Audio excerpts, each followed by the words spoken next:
Alright, what's up guys? Today we're going to be tackling the next part of this whole project, Florida prep. It's going to be removing the radiator, and this will probably be a 2-day video because I forgot to go buy distilled water on my lunch break today. So it's going to be removing the radiator and pulling the Mishimoto fan shroud off and preparing it to put the factory fans back on and getting those wired up. So I'm going to show you guys real quick how to pull the radiator out of a 3000 GT. So to pull the rad out of a 3000 GT, it is going to involve taking off the clamp on the top radiator hose, clamp down there on the bottom radiator hose, your two radiator mounts, and then disconnecting the fans. So from the factory, they have 2 plugs on this side and 2 plugs on this side. Mine don't have that. Mine's a little different, but on a typical car, it's just unplug the fans and the whole thing will pull out.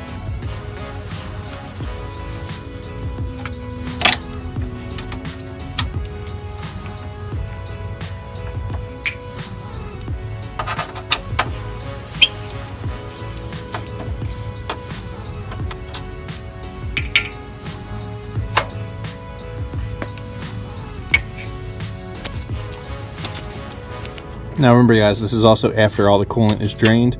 We saw in the last video that I drained all the coolant from the system. There we go. Alright, so with the fans disconnected, and again I said the factory ones are going to be plugs there and plugs down in here. Everything is disconnected. It should be able to just lift straight out. And there we are. Mishi fan shroud pulled out. Had to cut the wires because I didn't put plugs. I put the weatherproof crimp connects on there. This guy, these are cut. But yeah. Alright, so we have 3000 GT with no rad. My rad mount here always comes out with the radiator for some reason, but you know, make sure these little rad mount bushings are in place when you go over put the radiator back in. The main reason I'm doing this flush is you can see that water, it's a little rusty because this motor sat for a really long time, and so we ran a flush through it, got it all cleaned up hopefully, and we're going to full distilled with 2 bottles of water wetter. So the next step is going to be taking this fan shroud off of the rad, and then we'll get the stock fans thrown back on here. So we got all the mounts out. I'm gonna lift this guy off. There we are. Mishi shroud is off. Alright, so this is kind of what we're looking at like before. Here's the after. Nice and flat black, painted. I just cleaned them up and sprayed them real quick with some high temp flat black. So I'll move this aside. We'll move this guy up. And we'll get this thing sprayed, and then we'll get these things mounted onto the rad. Got it lined up, driver side fan mounted, nice fancy dress up hardware that we're going to keep.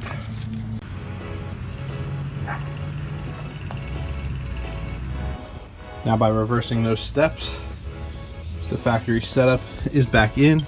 Now the Mishimoto setup is just about as thick as this fan shroud is on the AC fan. This is the guy that pushes all the air. So my car will stay cool with just this fan running. So I'm looking forward to going back to this setup, and yeah, it should definitely keep the car cool on track after some hot laps, and while we're down in Florida we shouldn't have any kind of cooling issues either. So yeah, works out. I gotta mount the reservoir tank back, and then we'll wire these up the next day that we work on this, and we'll get it all finished up and get the system bled. Alright guys, it's the next day. I went out tonight and finally bought a couple gallons of distilled water. I got like 8 of them, so we got plenty. And it's dark, so I'm not going to run the car to bleed the system. But basically what I'm going to do at this point is fill it up a little bit. We'll get the water wetter in. I got the rad lines hooked back up. And I don't want to bleed it yet because the stock rad fans aren't wired in yet, so I can't turn them on. It's supposed to rain for like the next couple of days, so hoping I can get a break at some point to finish the wiring. But until then, we're gonna get this thing all filled up and to the next stopping point.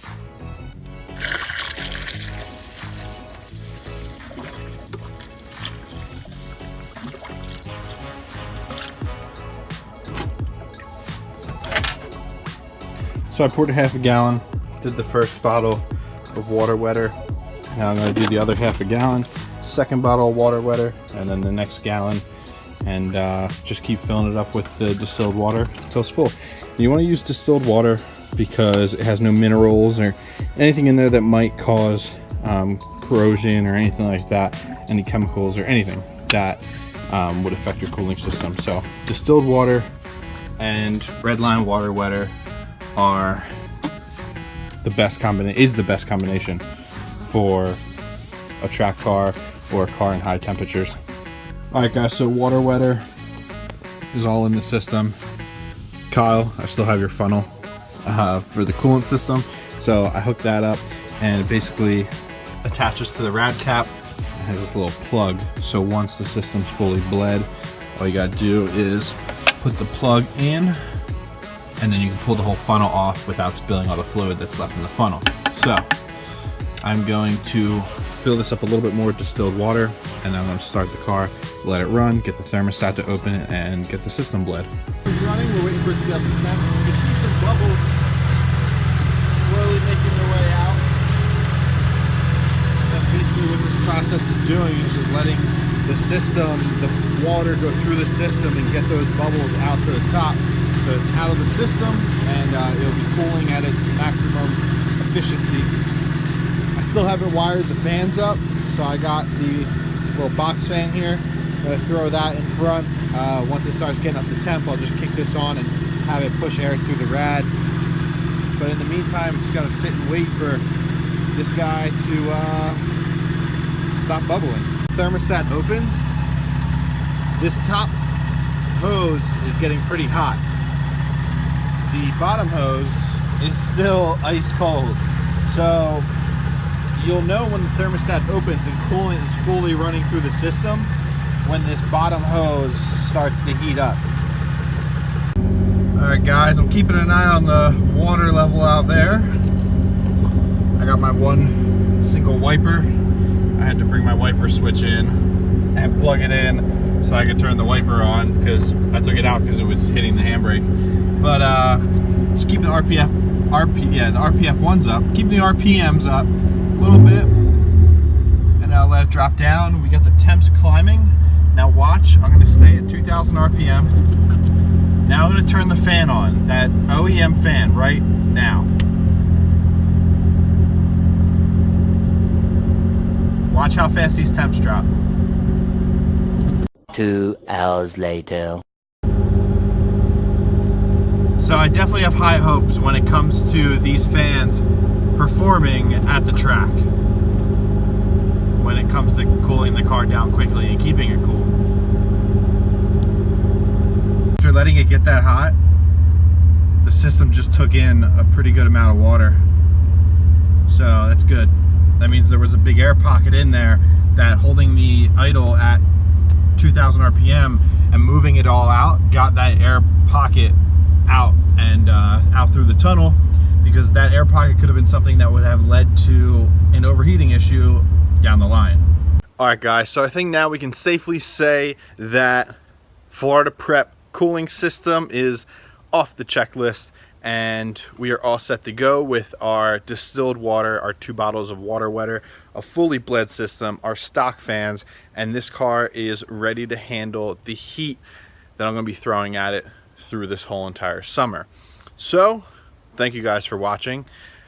Next video, we'll see what we got in store. I don't really know, to be honest with you. It was going to be a tie rod video, just going over the new tie rod setup, but Rock Auto shipped me the right tie rod boxes with the wrong tie rods inside of them. They were a totally different thread pitch than what was listed on the site, so I sent them back. I ordered another set, and we'll have some parts coming for the car. But until then, thank you guys again for watching. Subscribe to the channel, and I will see you guys next time.